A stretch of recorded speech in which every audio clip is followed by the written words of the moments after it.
wabarakatuh. Berjumpa lagi kita di pembelajaran kimia.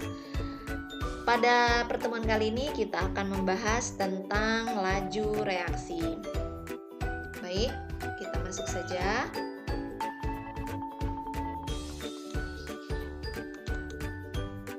Oke, laju.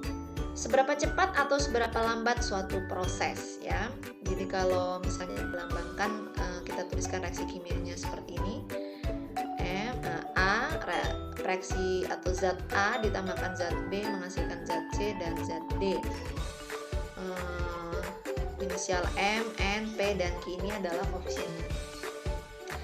Nah, laju reaksi ini didefinisikan dalam ilmu kimia sebagai laju berkurangnya jumlah reaksi dan laju bertambahnya jumlah produk tiap satuan waktu.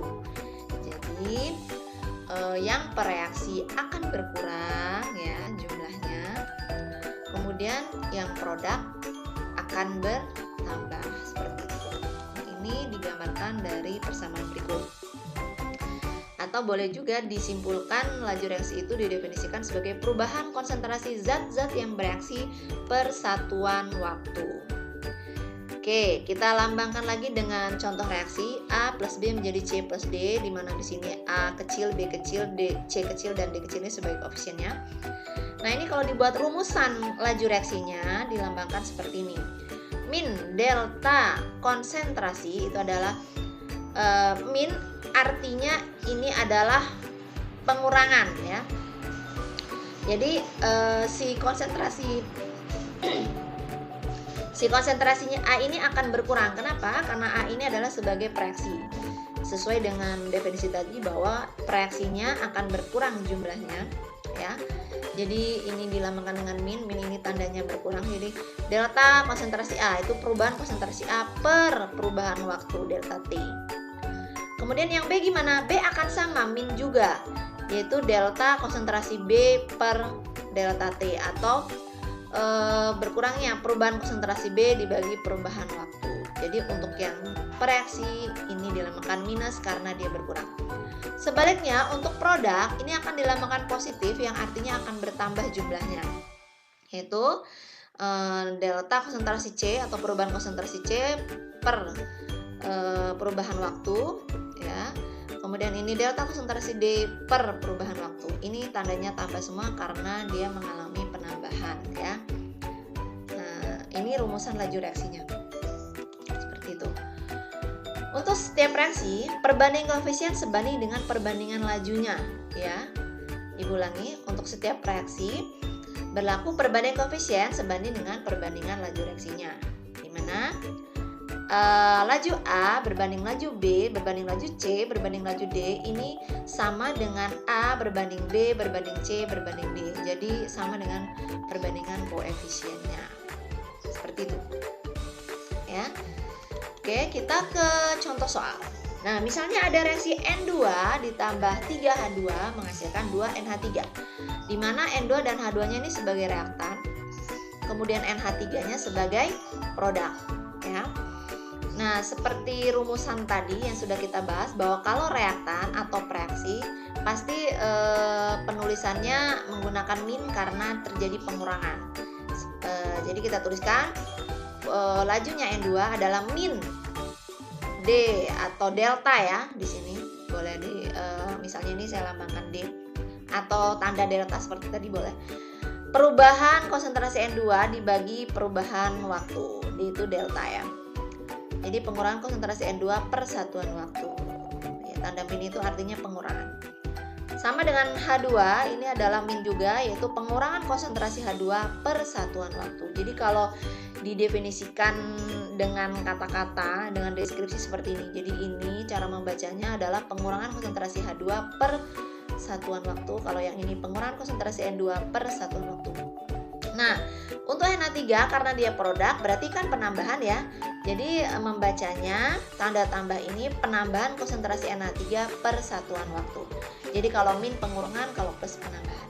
Nah, perbandingan lajunya ya antara N2, H2 dan NH3 adalah 1. Jadi ini nggak ditulis ya. Kalau nggak ditulis berarti 1 ya. Nah. koefisien di depan kalau tidak ditulis 1 berbanding 3 berbanding 2. Seperti itu.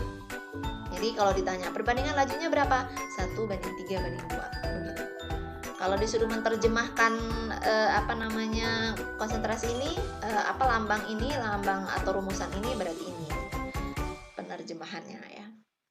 Oke, kita lanjut ke contoh soal yang kedua.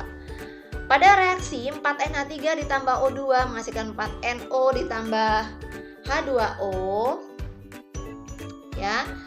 Laju reaksi yang didapat pada pengukuran konsentrasi NH3 adalah 0,24 molar per sekon ya. Ini satuannya laju reaksi itu molar per sekon, bisa juga mol per liter detik juga boleh, atau mol per liter sekon juga boleh.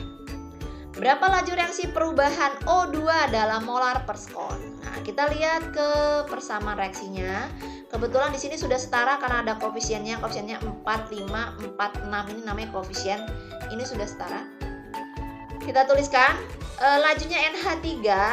Tadi kan kita sudah bahas bahwa perbandingan koefisien sama dengan perbandingan laju. Berarti bisa kita simpulkan bahwa laju NH3 adalah 4, laju O2 adalah 5. Jadi laju NH3 berbanding laju O2 sama dengan 4 berbanding 5 karena koefisiennya 4 dan 5.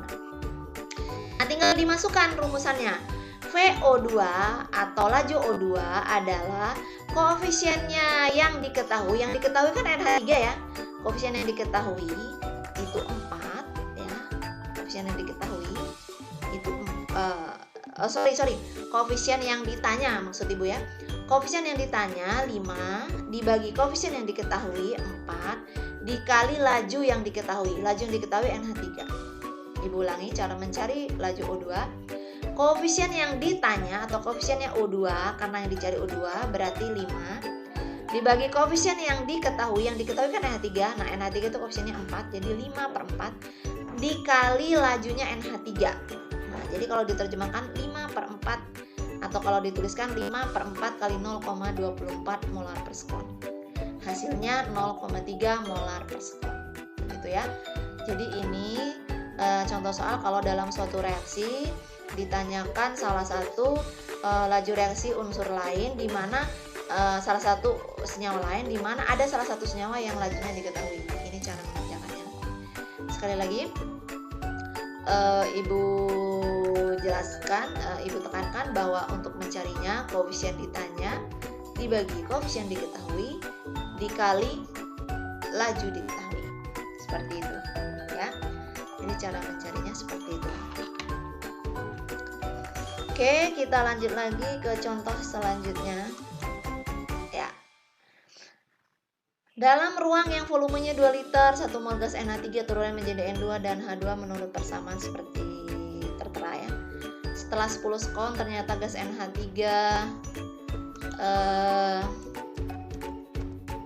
yang tersisa 0,2 mol. Tentukanlah ya.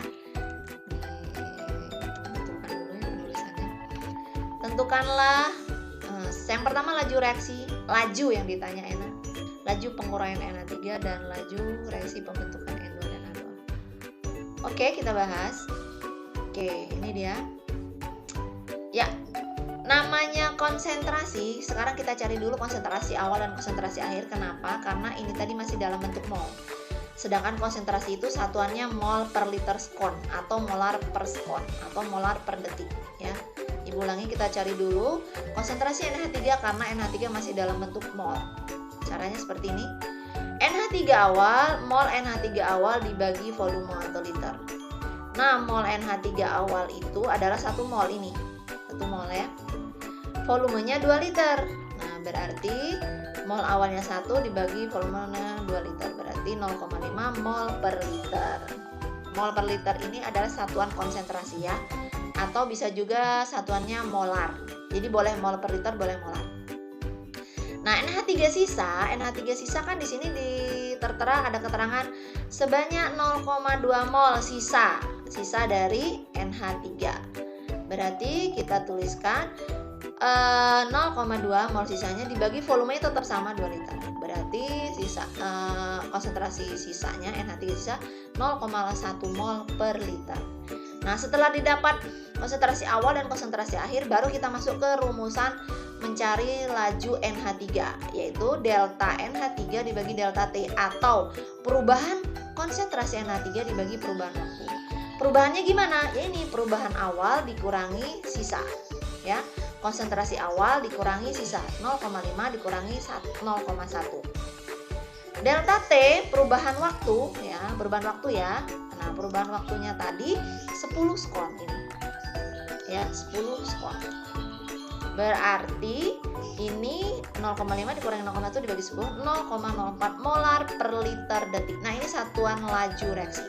Molar per liter detik. Ya, satuan laju reaksi. Seperti itu.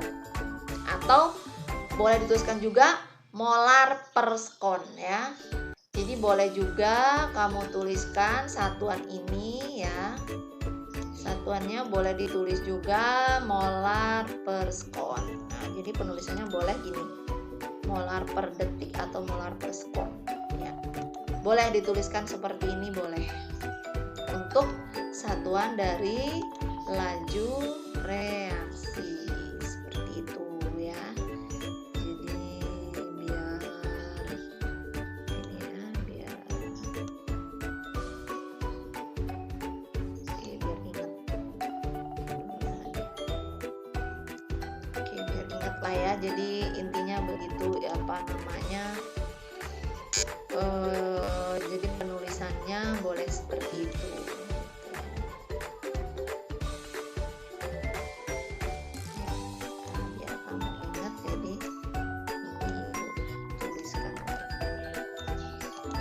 Boleh ditulis seperti itu, ya, laju. Oke, yang B tadi pertanyaannya laju reaksi pembentukan gas N2 dan H2. N2 dan H2. N2 dan H2. N2, nah, boleh ditulis seperti ini, koefisiennya NH3 dibagi laju NH3 sama dengan koefisien N2 dibagi laju N2. Boleh dicari dengan rumus seperti ini. Ya, jadi kalau laju NH3-nya sudah diketahui, lah koefisien NH2 kan 2, kita tulis 2. Koefisien NH3 kan 2, ini kita tulis 2. Laju NH3 yang kita cari tadi 0,04 mol per liter detik atau molar per sekon. Ya, sampai dengan koefisien N2. Koefisien N2 di sini nggak ada, kalau nggak ada itu berarti 1. Kemudian laju N2-nya ditanya. Gitu ya. Jadi kalau mau nyari salah satu sedangkan laju salah satunya sudah diketahui, pakai rumus ini. Gitu ya. Itu sama seperti dengan contoh yang nomor 1 tadi, nah, yang ini. Ya, ini kebetulan lajunya sudah diketahui. Jadi nyarinya pakai rumus perbandingan koefisien dan laju. Ya, seperti ini. Koefisien dan laju, koefisien dan laju. Koefisien NH3 yang diketahui, laju NH3, kemudian koefisien N2 yang ditanya, laju N2. Setelah dimasukkan, nanti VN2 adalah 0,04 kali 1 kali silang, ya. 0,04 kali 1 dibagi 2. Hasilnya 0,02 molar per sekon. Atau mol per liter detik, ini juga boleh. Sama aja penulisannya. Kemudian untuk H2 juga sama caranya. Koefisien NH3 dibagi laju NH3, koefisien H2 dibagi laju H2, ya. Kita masukkan koefisien NH3-nya 2, laju NH3 0,04. Kemudian koefisien H2-nya ini, koefisien itu angka di depan ini, ya, 3 dibagi laju H2 ditanya. Maka laju H2 kali silang 0,04 kali 3 kita kali silang dibagi 2. Hasilnya 0,06 molar per sekon. Seperti itu. Ini beberapa contoh, gitu ya. Ya. Nah, nanti kalian ada latihan soalnya. Oke. Nah, kita lanjut dulu ke sedikit teori laju reaksi. Nah, teori laju reaksi itu ada 2 jenis. Nah, ada teori tumbukan dan teori kompleks teraktifkan. Kita bahas dulu teori tumbukan. Suatu reaksi dapat berlangsung bila terjadi tumbukan yang efektif antar molekul zat-zat yang bereaksi atau orientasi molekulnya tepat, ya. Atau boleh dikatakan akan berlangsung jika terjadi tumbukan antar molekul, makin banyak terjadinya tumbukan reaksi akan berlangsung makin cepat. Atau bisa disimpulkan juga tidak semua tumbukan akan menghasilkan reaksi, hanya tumbukan yang partikelnya mempunyai energi cukup, ya. Jadi kalau partikelnya mempunyai energi cukup dan posisinya tepat, itulah yang dapat menghasilkan reaksi. Jadi tidak semua tumbukan menghasilkan reaksi seperti itu. Yaitu maksud dari kata-kata ini, ya. Suatu reaksi dapat berlangsung bila terjadi tumbukan yang efektif. Maksudnya yang efektif itu apabila tumbukan itu tepat posisinya, kemudian energinya cukup, maka akan terjadi reaksi. Nah, ini ilustrasinya digambarkan oleh diilustrasikan dengan gambar ini. Ini yang A, tumbukan ini tidak memungkinkan terjadi reaksi karena ternyata posisinya tidak tepat dan energinya tidak cukup, ya. Sedangkan yang B, tumbukan ini memungkinkan terjadinya reaksi karena posisinya tepat dan energinya cukup. Seperti ini. Nah, ini seperti ini, posisinya tepat, ini terjadi tumbukan. Ya.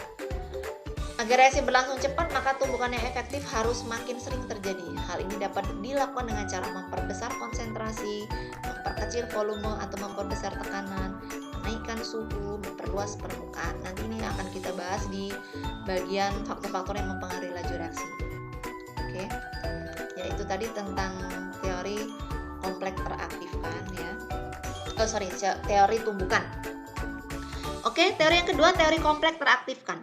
Reaksi kimia terjadi karena tumbukan efektif, ya. Yang tadi kita bahas, tumbukan efektif antar molekul reaksi, yaitu tumbukan pada arah yang tepat dan energi minimum. Jadi energinya harus cukup dan berlangsung menurut tahap-tahap tertentu. Energi minimum yang dibutuhkan untuk berlangsungnya reaksi disebut energi aktivasi. Ya, sekali lagi, energi minimum yang dibutuhkan untuk berlangsungnya reaksi disebut energi aktivasi. Nah, adanya katalisator itu dapat menurunkan energi aktivasi dengan membentuk tahap-tahap reaksi baru. Nah, jika energi aktivasi ini turun, maka reaksi akan semakin cepat. Ya. Jadi, jika makin rendah atau makin pendek energi aktivasi atau makin turun, maka reaksi akan semakin cepat. Seperti itu. Nah, katalisator ini fungsinya untuk menurunkan energi aktivasi. Oke, kita bahas gambarnya sekarang. Ibu ulang yang tadi, bahwa semakin rendah energi aktivasi maka akan semakin cepat energinya. Kita lihat di grafik. Oke, ini adalah grafik reaksi endo dan reaksi ekso. Yang namanya energi aktivasi itu, yaitu dari atas puncak ini menuju ke dasar landasan, menuju ke landasan dasar bawah. Jadi dari puncak atas menuju ke landasan bawah, ya, seperti itu. Landasan bawahnya tepat pas di preaksi, ya, ya. Garis lurusnya pas di preaksi. Nah, ini energi aktivasinya terlihat sangat panjang, ya. Jadi dia tepat lurus di garis preaksi. Sedangkan untuk reaksi ekso, energi aktivasinya itu dari atas puncak ini menuju ini. Kenapa di sini? Karena dia tepat pas lurus garis preaksi. Ternyata kalau kita bandingkan, kita lihat di grafik, energi aktivasi si reaksi eksoterm itu lebih pendek, ya. Lebih pendek ini berarti dia lebih rendah energinya, ya. Sedangkan ini tinggi, ya, tinggi, jaraknya tinggi, berarti ini energinya lebih tinggi. Sehingga dapat disimpulkan bahwa energi aktivasinya si eksoterm lebih rendah dibandingkan energi aktivasi endoterm. Karena eksoterm lebih rendah, maka reaksi eksoterm akan berlangsung lebih cepat dibandingkan reaksi endoterm. Ibu ulangi. Karena energi aktivasinya si eksoterm rendah, maka reaksi eksoterm akan berlangsung lebih cepat dibanding reaksi endoterm. Nah, ini Ibu simpulkan di dalam kotak biru ini, ya. Jadi bisa dilihat seperti ini. Nah, ini perbandingan energi aktivasi untuk reaksi endo dan reaksi ekso. Seperti itu. Oke, itu tadi bahasan kita tentang beberapa pemahaman tentang laju reaksi dan teori laju reaksi, ya. Ada teori tumbukan dan teori kompleks teraktifkan.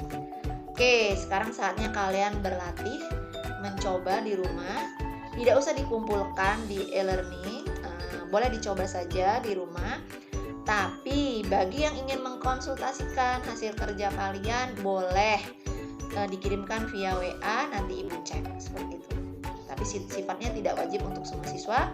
Tapi bagi yang ingin mencoba dan mengirimkan ke Ibu, boleh, Ibu tunggu dan Ibu akan cek. Oke?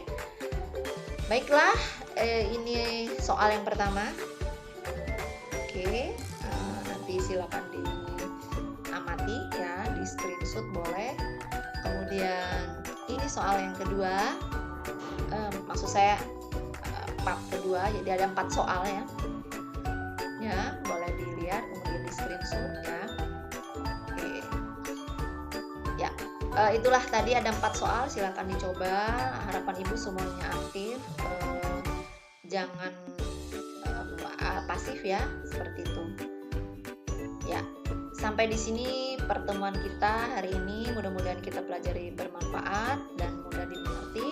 Jika ada yang belum paham boleh dikonsultasikan, kirim via WA. Ibu cukupkan sampai di sini. Sampai berjumpa di pertemuan selanjutnya. Ibu akhiri, wassalamualaikum warahmatullahi wabarakatuh. Sampai jumpa.